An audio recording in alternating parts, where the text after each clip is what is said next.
Hey guys, so some people on Discord and YouTube have been asking me how I write my music.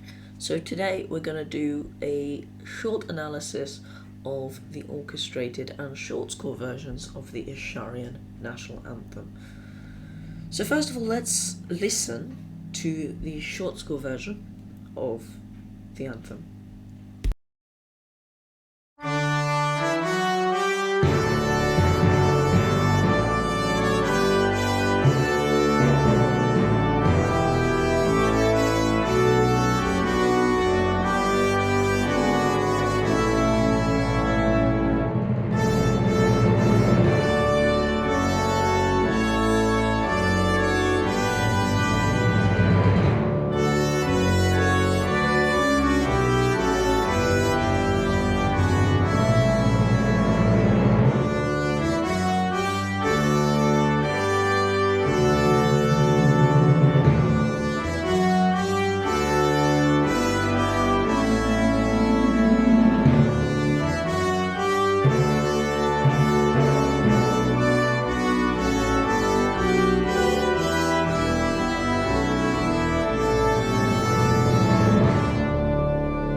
So, this is not the version of the national anthem that you heard. Obviously, there's no voices on top of it, but this is also a condensed version. This has far fewer instruments than a full orchestra, as you can probably tell from looking at the score. We're going to start with discussing instrumentation. Now, I write in a software called Dorico using another piece of software called Note Performer. Both of them I would very much recommend. They are fantastic pieces of software. Note Performer doesn't allow you to have more sounds loaded, like more than one sound loaded per instrument. That's why I've loaded an organ 1 and an organ 2. Organs are often published with 3 lines of music, 3 staffs, and the lowest one is almost always pedal. And as you can see here, I don't know if this is the right one, it doesn't look like it, but that's fine. As you can see here, we have church organ G loaded, and we have church organ P loaded. Now, church organ G means the great, which is the loudest and the most common organ keyboard. If you don't know, organs generally have 2 or 3 keyboards and a pedal board, which you play with your feet. The great is the loudest one, generally put at the bottom. And obviously church organ P means the pedals. Then we get different sounds or timbres coming out from them. You can see the great has a sound like this. which is kind of this stereotypical organ sound. Very useful and very widespread. The pedal, on Note Performer at least, has a different timbre for certain ranges. At the bottom it sounds very reedy. At its high points, it can often sound quite bright. For example, here, it's surprisingly not too different from the great. That's why I've done two sets of organ. Then we have the trumpet. Organ and trumpet are often commonly used together because the organ is a very reedy instrument and it's very bright, much like the trumpet, though the trumpet isn't very reedy. I'm not going to go into that now, but if you want to do more brass instrument research, you can just look it up on Wikipedia. That's what I did. That's how I learned about brass instruments, if I'm completely honest. The timpani. The timpani just adds a little bit of emphasis on points of interest. For example, here you have a timpani roll. That's when you're obviously using your sticks and you're hitting rapidly on the drum head. And then it emphasizes climaxes and things like that, as well as in this section, the fanfare section, which I'll get onto later, having an emphasis on every single note played to really drive it into the memories, I suppose, of the listener. Then the gong. Honestly, the gong is not that important. It only makes the last note sound a lot grander. Obviously, as you can tell, I don't use it anywhere else in the music here. That instrumentation is so commonly used together in software, at least. You don't normally see people using timpani and organ and trumpet and gong in one composition with no other instruments. But in software, those come together to create a really nice layout of instruments and a really nice range of all the different colours that you can get. Now let's start going on about actual music instead of talking about instruments. We're going to start with this bit. This bit is key because it's what makes an impact, and you want a key motif which really just barricades itself in the memory of the listener. That's a weird wording, but you get the point. So, we start with a unison here, and a unison, I don't know the level of music that the people who listen to my work are, so I'm going to explain everything in case people haven't learnt it, and in that case I'm glad that you're here, because learning music is just fantastic. I would recommend it to anyone. So, we start with a unison where everything is playing together. Obviously we don't have the bottom parts playing, but anything which is playing together. This is important. A loud unison really... Wait, I don't remember what I'm saying. A loud unison really makes an impact on your listener. You can see it's somewhat lacking in momentum when you get to here. Now, listen when we add the organ 2 and timpani part.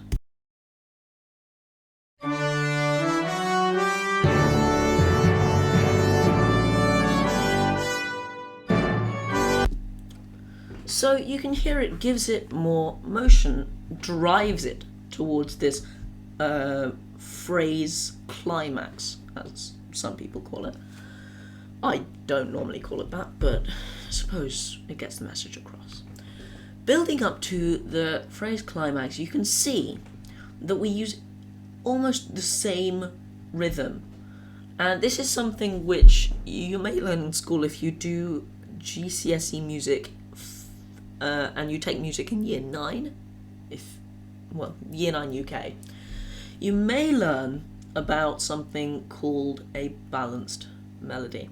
And a balanced melody is a melody which has a consequent and antecedent phrase. 1 minute. Let me just close that. Sorry. A consequent phrase is a phrase which creates anticipation towards your antecedent phrase, like a question and an answer. And you can see that's what we have here when it goes.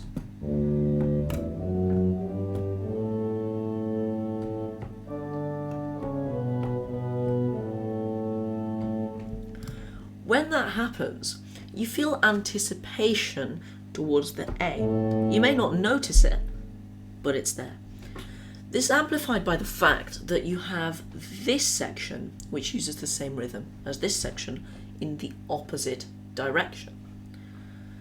It's very key that we use this motif, and not even melodic, but rhythmic. Rhythmic motifs, I think, are often underrated in music. If you use them, you create such a profound impact. It's unreal. It's amazing. Okay, I spent too long on that. This video is going to be 1 hour long at this rate, but it's okay. This part it just kind of bridges towards this bit. This entire thing is just a lead up to the 5 chord, the chord with the most tension. If you can tell, if we're in this key, 1 moment. If we're in this key, let me move that down a notch. Then, what chord is going to make you want to come back to this more than this?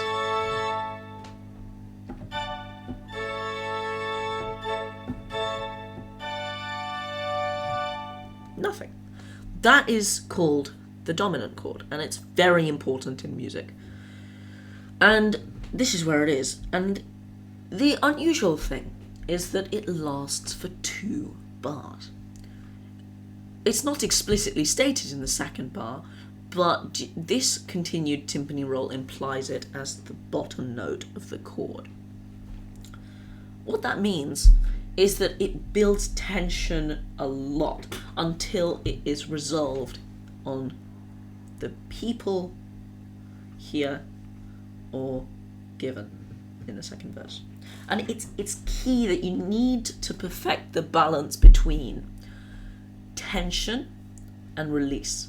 If you keep tension going on for too long, then it gets boring. It's not thought of as tension.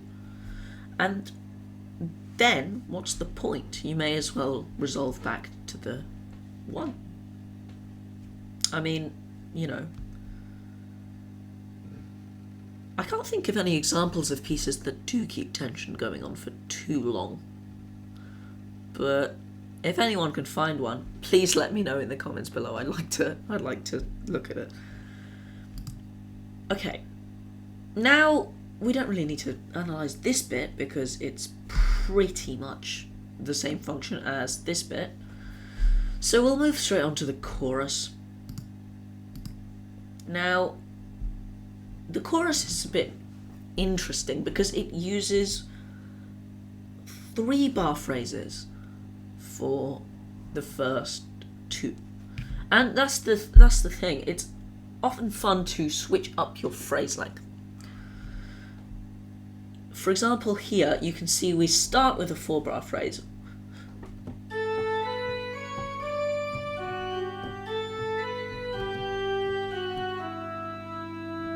And then we move into a 3 bar phrase. Oh, yes, sometimes that happens.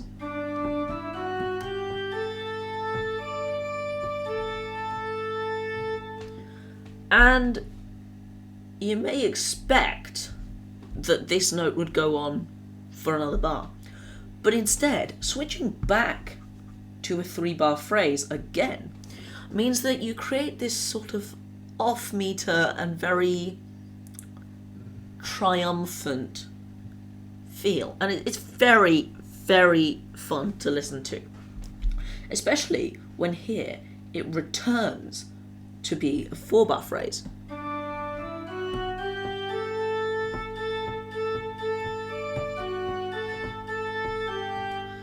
But it stops short. This is a common technique when your music, or your lyrics more, have a phrase break in the middle of a line. Instead of going of Solaris and the cohort we shall pro. So instead of doing that, which is sometimes used, and it makes for an interesting listening experience due to the fact that the phrase without the stress, or the word without the stress, is put on a stressed beat. Instead of doing that, what you can do is cut short the previous phrase and start on an unstressed beat. It's very entertaining because you get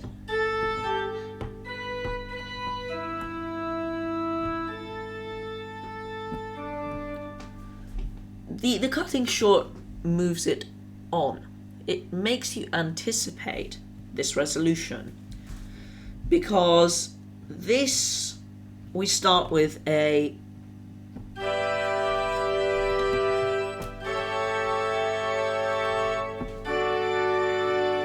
those are the chords for the 3 bars at the end. 1, 2, 3. And that is such a common progression that you almost know it's going to happen. But anticipating this beat on an unstressed beat means that you get a moving forward. You'll feel it. If you try and sing it, which I'm sure you guys can do, it's not super difficult to sing actually, and it's quite, I don't know, it depends on the person, I suppose. It depends on the person and your vocal range.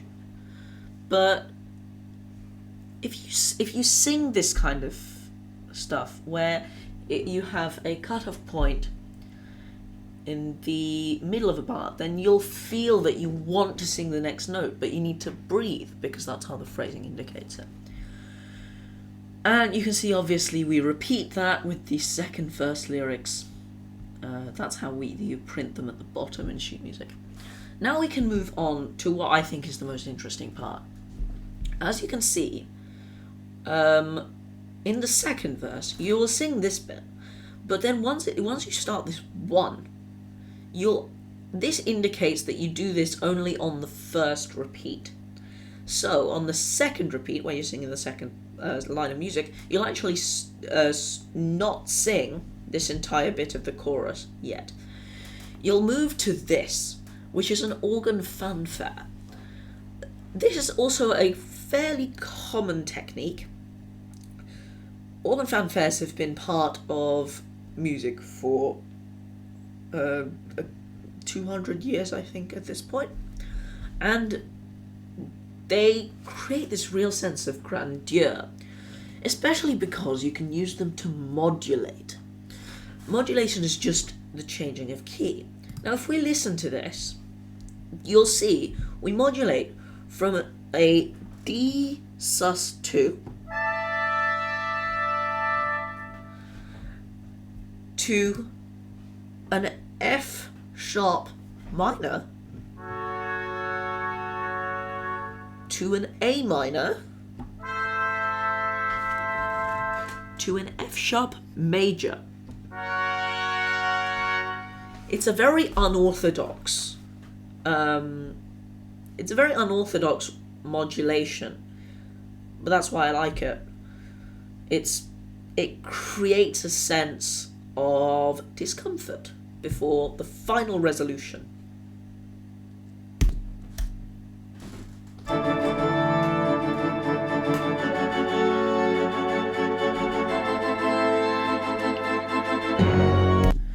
You can see from that, it feels wrong, but it also feels right.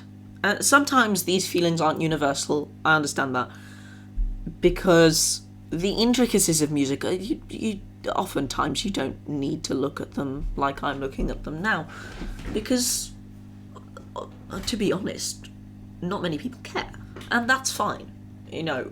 Music is meant to be enjoyed primarily. If you want to analyze it to enjoy it, you can. But I think this modulation is interesting because it leads on to one of the most intense and some of the weirdest music that I've written for a while.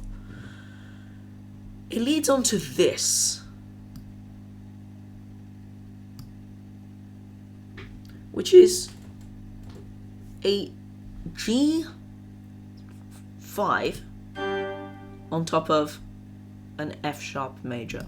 That comes together to sound like that. It's a very weird chord, and it sounds even weirder in context. Let me show you that.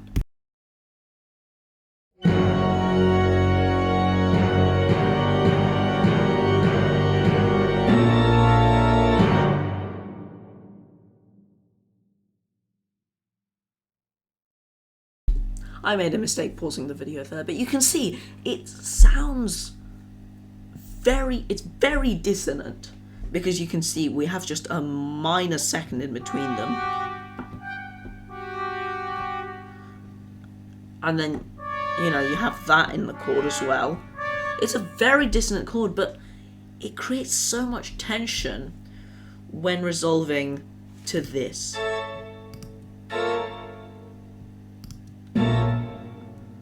It's one of the most tense chords in the entire piece, I would say, because it moves up from an F sharp to an A.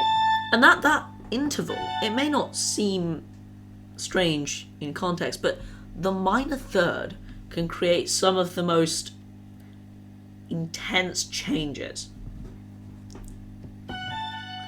It's how we tune in a lot of choirs. We'll play, say, this note, and then we'll try and sing this. But, that's not the point. The point is that when you create this kind of setting, it's on an organ. It's such a common way of building tension that it just signifies tension. And then here you have the realization of the dominant, as I like to call it. So we have this dissonant chord, we have this less dissonant chord, and then we have this very not dissonant chord, which leads straight back into the chorus. Throughout all of this, you'll see this mark. It's called a rallentando, and it just slows the music down, and it's very, very important in music because it builds up anticipation. Like with a lot of things in this piece, it's all about anticipation and release. And once you hit that note on the D at the beginning of the final chorus, it all releases, and it's just this extremely satisfying end. But then there's this, which is very similar to this, but it doesn't build up tension. It just doesn't. That's not what it does. It slows things down and makes it extremely grand. Allargando means broadening, and it makes it extremely grand and very bombastic, especially with this roll and this hit. That's pretty much it, honestly. There's not too much to say. The methods that I use, I always start by writing the melody, because that's key. And it's very important to write the melody before you write your harmony, because you need to fit it with the lyrics, but also have a melodic melodic contour, and that's the shape of the melody, which fits them too. That's why I do the melody before I do the harmony, before I do the percussion, before I do any embellishments. I start with melody. And that's pretty much it. But I said at the beginning, this is not the version of the national anthem that you heard on YouTube, or you may have heard on YouTube. This version is the shortened and condensed version. Now I'm going to show you the big orchestra version, pretty much. So here we go. Alright. Now this may look intimidating. Actually, there's some unnecessary instruments that don't need to be here, and that would be the entire woodwind section, because I didn't use them because I believe they don't fit with the piece. Alright. Now I'm going to simplify it even more just so that it's easier for me to analyze it with you.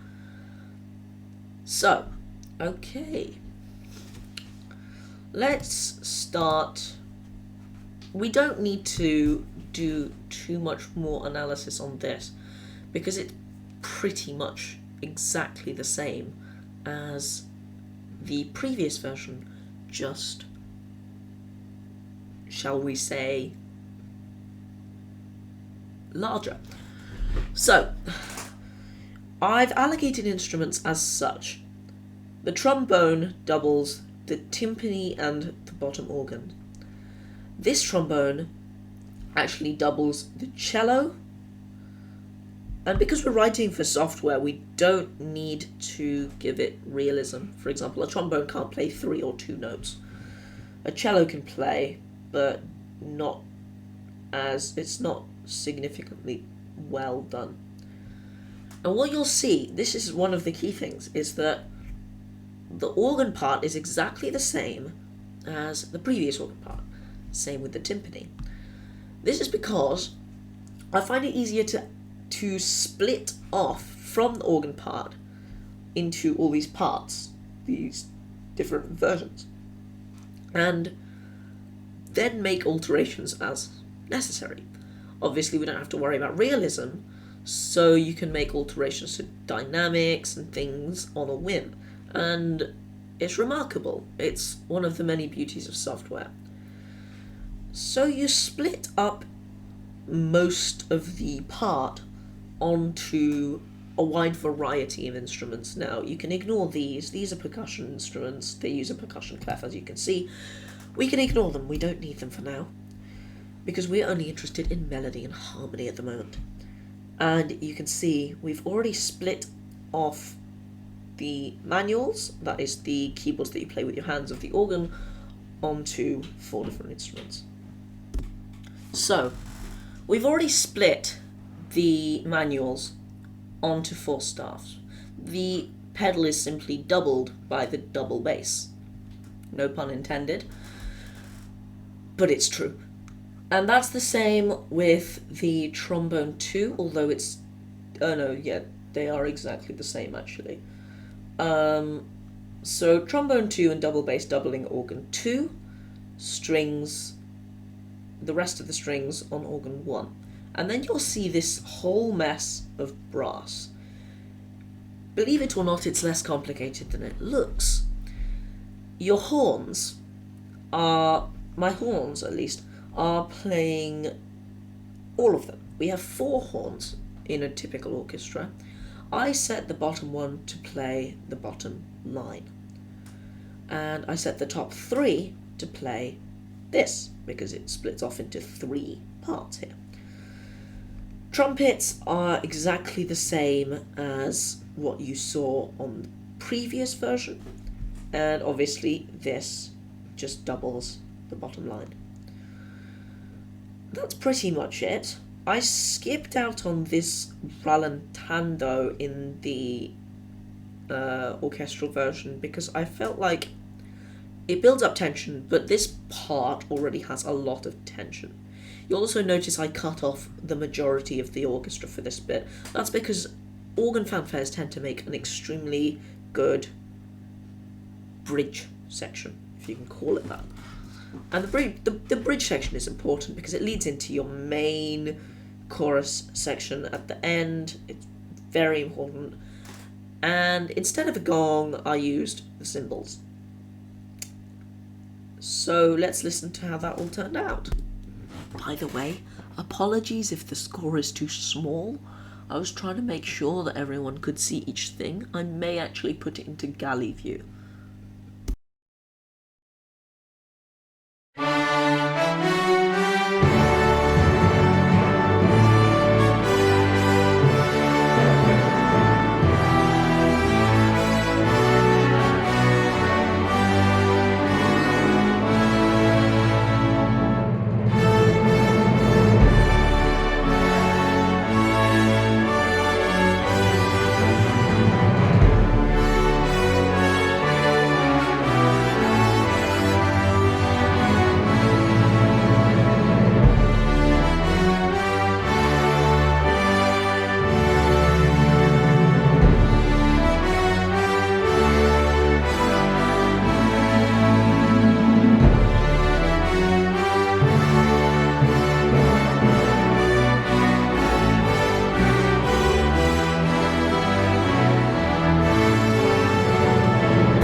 Okay, so that's about it.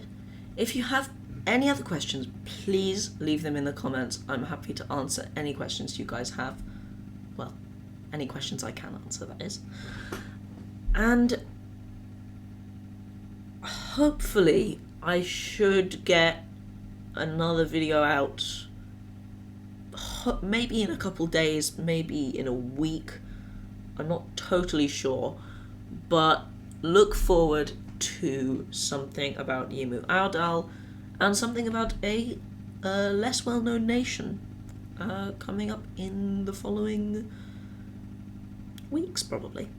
Alright. Thank you very much for watching. I will see you next time.